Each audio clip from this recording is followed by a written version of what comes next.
السلام علیکم respected students. آپ کو پتہ ہے کہ ہم نے چیپٹر نمبر 10th کلاس کی فزکس کا سٹارٹ کیا ہوا ہے لیکچر سیریز.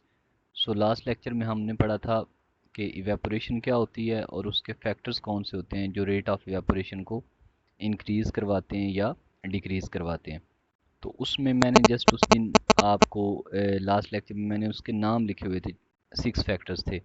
تو آج کے لیکچر میں ہم دیکھیں گے کہ ان 6 فیکٹرز میں سے جو پاسبل شارٹ کوسچنز بنتے ہیں وہ کون سے ہیں.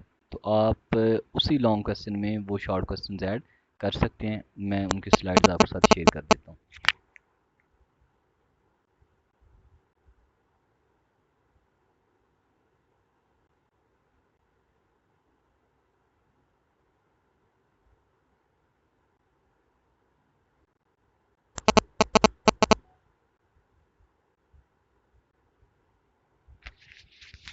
جی تو ڈیئر اسٹوڈنٹس، یہ ہمارے پاس اس ٹاپک کے ریلیونٹ شارٹ کوسچنز ہیں.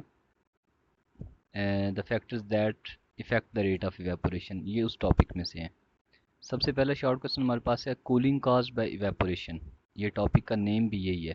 اس سے آگے جو ٹاپک ہے ہمارے پاس ریٹ آف ایویپوریشن کے بعد، اس کا ٹاپک کا نام یہ ہے کولنگ کازڈ بائی ایویپوریشن. سب سے پہلا اس میں شارٹ کوسچن یہ ہے وائی ایویپوریشن کاز کولنگ، کہ ایویپوریشن کیسے کولنگ کا سبب بنتی ہے. Answer is that because during evaporation molecules takes energy from the liquid. جب ایویپوریشن کا پروسیس ہوتا ہے تو مالیکیولز لیکوڈ میں سے انرجی حاصل کرتے ہیں اینڈ لیو دا سرفیس. یہ دیکھیں ساتھ ڈائیگرام بھی بنی ہوئی ہے کہ مالیکیول سرفیس سے انرجی لے کے لیو کر رہے ہیں، اوپر کی طرف جا رہے ہیں. Total energy of the remaining liquid, تو جو باقی لیکوڈ بچ جاتا ہے اس کی جو ٹوٹل انرجی ہوتی ہے کمز ڈاؤن لو، تو وہ پہلے سے کم ہو جاتی ہے. اینڈ لیکوڈ بیکمز کول. جب انرجی کم ہوتی ہے تو ریمیننگ لیکوڈ جو ہے نا وہ پہلے سے ٹیمپریچر ڈیکریز ہوتا ہے اور وہ آپ کو کولنگ ایفیکٹ دیتا ہے. تو یہ آنسر ہے why evaporation cause cooling. Question number 2. Question number 2 میں نے یہاں پہ آگے والی سلائڈ کے اوپر لکھا ہوا ہے کہ why we felt down why we felt cold when we get sweating. جب ہمیں پسینہ آتا ہے تو آپ کو جب آپ پسینہ آتا ہے تو آپ کی باڈی کا ٹیمپریچر ڈیکریز ہو جاتا ہے اور آپ کولنگ ایفیکٹ فیل کرتے ہیں. تو ایسا کیوں ہے؟ During sweating the evaporation take place and the temperature of our body low down. جب سویٹنگ ہوتی ہے تو ایویپوریشن کا پروسیس ہوتا ہے جس کی وجہ سے آپ کی باڈی کا ٹیمپریچر ڈاؤن ہو جاتا ہے اور آپ کو کولنگ ایفیکٹ فیل ہوتا ہے. Question number 3. کوسچن نمبر 3 ہمارے پاس ہے کہ ویٹ کلاتھس ڈرائی سون ان سمر دین ونٹر. گیلے کپڑے جو ہمارے ہوتے ہیں وہ گرمیوں میں جلدی خشک ہو جاتے ہیں جبکہ سردیوں میں وہ ٹائم لیتے ہیں. ایسا کیوں ہے؟ In hot summer the rate of evaporation fast. آپ کو پتہ ہے کہ جب گرمیاں زیادہ ہوتی ہیں تو جو ریٹ آف ایویپوریشن ہوتا ہے وہ تیز ہو جاتا ہے دین دا ونٹر، سردیوں کی نسبت. اس کی ریزن کیا ہوتی ہے؟ Due to greater temperature in hot summer. تو ہاٹ سمر کے اندر ٹیمپریچر انکریز ہونے کی وجہ سے ریٹ آف ایویپوریشن انکریز ہوتا ہے جس کی وجہ سے جو ویٹ کلاتھس ہوتے ہیں وہ جلدی ڈرائی ہو جاتے ہیں. تو یہ آپ اگر جو ریٹ ہے ایویپوریشن کو اس میں دیکھیں گے نا تو یہ آپ کے پاس وہاں پہ ٹیمپریچر کا آپشن ہوگا، ایک فیکٹر ہے. تو یہ اس کے ریلیونٹ شارٹ کوسچن ہے. Question number 4.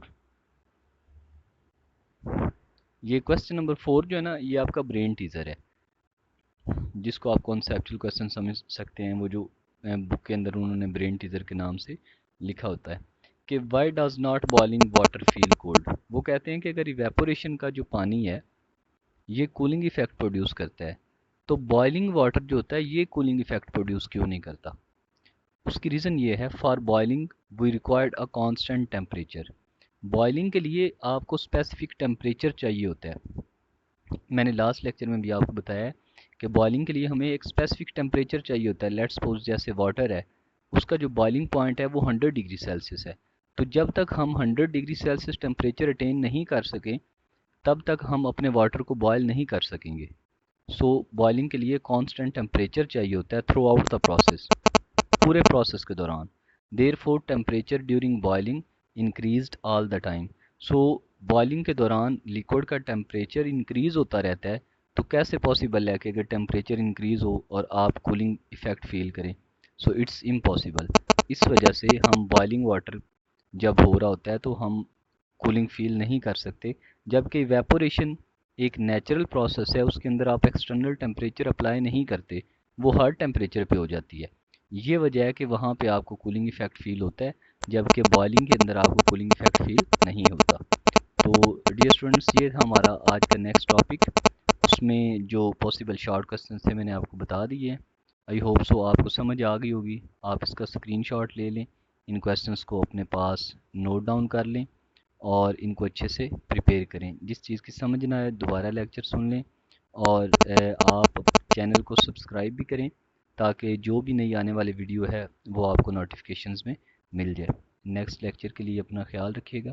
اللہ حافظ۔